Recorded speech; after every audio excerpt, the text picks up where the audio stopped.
साथ रहते हैं, सबको कहते हैं कि हम सबके बिजनेस साथ है, चूल्हे चौके साथ है। ईमानदारी से अपनी छाती पर हाथ रख कर सोचना, क्या तुम अलग से अपना धन संग्रह नहीं कर रहे हो? ये सोचकर कि पता नहीं भाई भाई कब अलग हो जाएं और हमारी बुरी नौबत कब आ जाए। बुरी नौबत उन्हीं की आएगी जो इस तरह से गलत तरीके से अपने लिए धन अलग से संग्रह कर रहे हैं। बुरी नौबत उनकी आएगी। अरे भाई भाई हो, और भाई भाई भी अगर दीवार रखे, भाई भाई भी दूरियां रखे, भाई भाई भी एक दूसरे के प्रति मानसिक संकुचितता रखे। कहने पे कहते हो चारों के धंधे साथ है, पर ईमानदारी है जिसके हाथ जितना लग रहा है वो साफ कर रहा है और अपने अलग से अपने पत्नी के बीहर में या अपनी अलमारी में कहीं न कहीं जमा कर रहा है। ईमानदारी से अपने हृदय पे हाथ रख के कहो तो बहनों कि जब तुम दूध पिलाने के लिए जाते हो, तुम्हारे सामने 2 गिलासें हैं। एक गिलास में तुम्हें अपनी देवरानी की बेटी के लिए दूध डालना है, दूसरी गिलास में तुम अपने बच्चे के लिए दूध डाल रहे हो। जरा ईमानदारी से मन में चिंतन करना।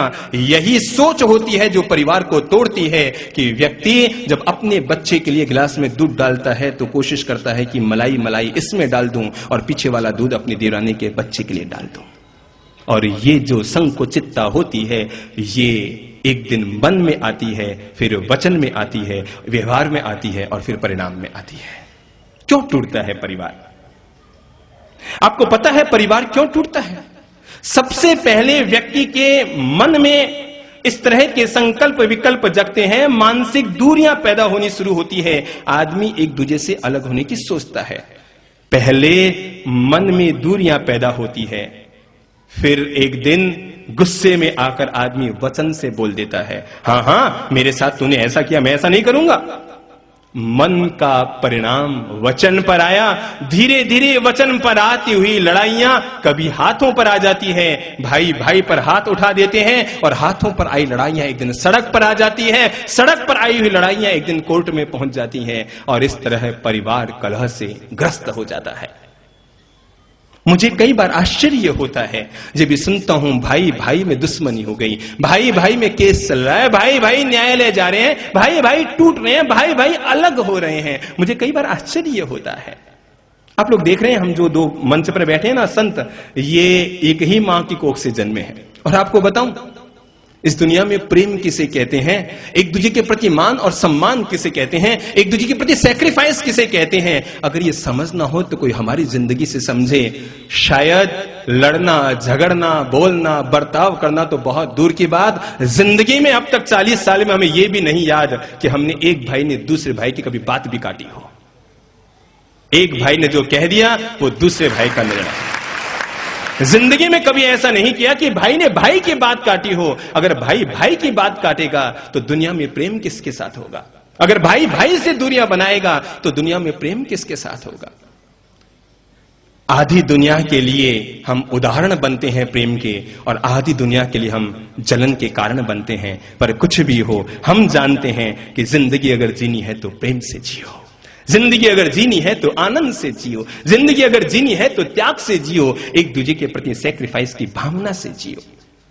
मुझे कोई पूछे कि घर का स्वर्ग क्या होता है तो मैं आपको बता देना चाहता हूं, जहां पर 4 भाई एक छत के नीचे रहते हैं, एक चूल्हे में खाना खाते हैं, एक थाली में बैठकर खाना खाते हैं। मुझे कोई पूछे कि घर का स्वर्ग क्या है तो मैं कहना चाहूंगा, यही घर का स्वर्ग है और यही घर का नरक है कि जहां पर 4 भाई एक घर में रहते हुए भी अलग अलग चौके चलाते हैं और चूल्हे जलाते हैं और उनके बूढ़े माँ बाप अपने हाथ से रोटी बना कर खाते हैं। तो मेरी नजर में इससे बढ़कर घर का नरक और कोई नहीं होता।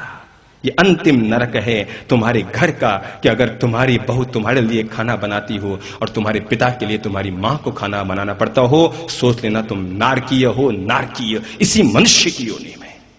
तुम्हें मरने के बाद नरक जाने की जरूरत नहीं, क्योंकि तुमने नरक का दुख यहीं भोग लिया। अगर तुम्हारे जीते जी तुम्हारी पत्नी तुम्हारे लिए खाना बनाए और तुम्हारी मां अपने पति के लिए खाना बनाए, अलग अलग खाने बनते रहे और बूढ़ी डोकरी जैसे तैसे चूल्हा जलाकर और बेलन लगाकर रोटी बनाकर तुम्हारे बाप को रोटी खिलाए, तो जरा सोचना कि तुम्हारा जन्म क्यों हुआ था। सोचना। एक जमाना था जब लोगों के 7-7 बच्चे हुआ करते थे। हाँ भाई याद रखना, एक जमाना था एक जमाना था जब लोगों के 7-7 बच्चे हुआ करते थे और एक मां बाप उन 7-7 बच्चों को संभाल कर, पाल पोस कर, लाड़ प्यार में बड़ा कर दिया करते थे। एक मां बाप 7-7 बच्चों का पालन पोषण कर लिया करते थे, लेकिन उन्हें कभी भार नहीं लगता था। पर दुर्भाग्य की बात है कि 7 बच्चे मिलकर भी आज एक मां बाप का पालन पोषण बुढ़ापे में नहीं कर पा रहे हैं। वे 7-7 बच्चे मिलकर भी। मुझे याद है एक परिवार में पिता का स्वर्गवास हो गया। पीछे बचे 2 बेटे, दोनों बेटों के एक बीबी और दोनों के 2 बच्चे। इतने ही नहीं बचे थे, साथ में एक और बची थी, वो थी घर में बूढ़ी मां। पिता का स्वर्गवास हुआ, 12 दिन भी न बीते थे कि बच्चे दोनों आपस में इकट्ठे हुए और धन के बंटवारे की सोचने लगे। इतना धन मेरे पास, इतना धन तेरे पास, ये मकान मेरा, ये दुकान तेरी, ये ऑफिस मेरी, ये फैक्ट्री तेरी, और इस तरह सारे धन का बंटवारा हो गया। दोनों भाई पिता के 13वां करने से पहले ही अलग हो गए।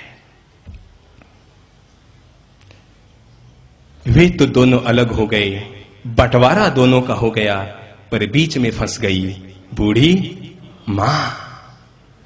बच्चों ने ये तो सोचा ही नहीं कि बूढ़ी मां का बंटवारा कौन और किसके पास रहेगी। जब गांव के पंचों को खबर लगी तो गांव के पंच इकट्ठे हुए और उन दोनों भाइयों के पास आए और आकर कहने लगे, अरे भाई, तुमने बाप की सारी संपत्ति को बांट लिया, पर इस बूढ़ी मां के बारे में सोचा? उन्होंने कहा, ओह, ये तो हमने सोचा ही नहीं। और अंततः पंचों की पंचायती करने पर वे दोनों भाई तैयार हुए और निर्णय किया गया, 15 दिन मां इसके घर रहेगी और 15 दिन मां उसके घर रहेगी। मेरे भाई, ये 4 संतानें अलग होकर अपने बूढ़े मां बाप की योनि को बंदर की योनि बना देते हैं कि वो बंदर कभी इस पेड़ की डाली पर टहलता रहे, कभी उस पेड़ की डाली पर बैठा रहे, कभी इस घर कभी उस घर। और 15 दिन का दोनों का बंटवारा हो गया। संयोग की बात कि गांव में मेरा जाना हुआ और वो बूढ़ी माँ जी मेरे पास बैठी थी। मैंने कहा, माता जी भोजन आरोग लिया? तो कहने लगी, पूज्य श्री, आज तो मेरे उपवास है। मैंने कहा, उपवास क्यों? आज तो कोई चतुर्दशी भी नहीं है, अष्टमी भी नहीं है, आप कोई तपस्या कर रही है क्या? उसने कहा, नहीं, आज मेरे उपवास है। मैंने कहा, क्यों? कहने लगी, आज 31 तारीख है। अगर आंख में कुछ है तो आंसू बह जाने चाहिए। अगर तुम्हारे भीतर भगवान ने कोई हृदय दिया है तो वो पिघल जाना चाहिए। अगर हृदय दिया है तो आज 31 तारीख है, 15 दिन उसके पास, 15 दिन उसके पास, और 31वें दिन परमपिता परमेश्वर के पास। आदमी की जिंदगी में 3 तरह के संबंध होते हैं। आदमी का पहला संबंध होता है और वो है उपयोगिता का संबंध। आदमी का दूसरा संबंध होता है भावना का संबंध, और आदमी का तीसरा संबंध होता है, उसे मैं कहना चाहूंगा कर्तव्य का संबंध। पर आप सोचें, आप किसी गमले में 6 महीने से पानी डाल रहे हैं और उस गमले में न तो पत्ते आते हैं, न फूल आते हैं, न फल आते हैं, तो आप क्या करेंगे? उपयोगिता के आधार पर संबंध पानी डालना बंद कर देंगे कि यह गमला बेकार, इसका बीज बेकार।